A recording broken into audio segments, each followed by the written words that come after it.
ఒడిశాలోని పూరిలో విశ్వ ప్రసిద్ధ జగన్నాథుడి రథయాత్ర కన్నుల పండువగా కొనసాగుతోంది. నిన్నటి నుంచి వర్షం కురుస్తున్న భక్తులు ఏమాత్రం తగ్గలేదు. రాష్ట్రంతో పాటు దేశం నలుమూలల నుంచి భారీ సంఖ్యలో భక్తులు తరలివచ్చారు. భక్తులతో పూరి కిక్కిరిసి కనిపిస్తోంది. ఇక జై జగన్నాథ్ నామస్మరణతో పూరి వీధులన్నీ మారుమోగుతున్నాయి.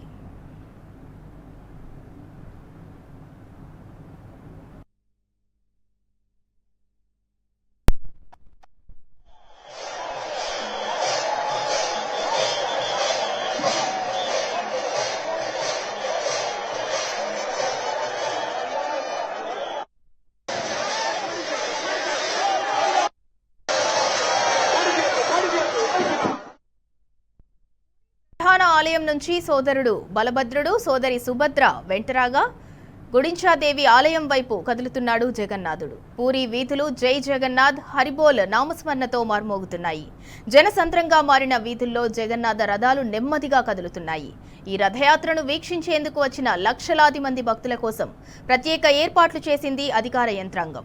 రాష్ట్ర పోలీసులతో పాటు కేంద్ర బలగాలు, నేవీ, కోస్ట్ గార్డ్ సిబ్బందిని రంగంలోకి దింపింది. మొత్తం 13,000 మంది పోలీస్ సిబ్బందితో పాటు 15 కంపెనీల కేంద్ర సాయుధ బలగాలు, ఎన్ఎస్జీ కమాండోలు పహారా కాస్తున్నారు. తీర ప్రాంతంలో 500 మంది లైఫ్ గార్డులను సిద్ధంగా ఉంచారు అధికారులు. ముఖ్యమంత్రి మోహన్ చరణ్ మాఘీ వేడుకలను స్వయంగా పర్యవేక్షిస్తున్నారు.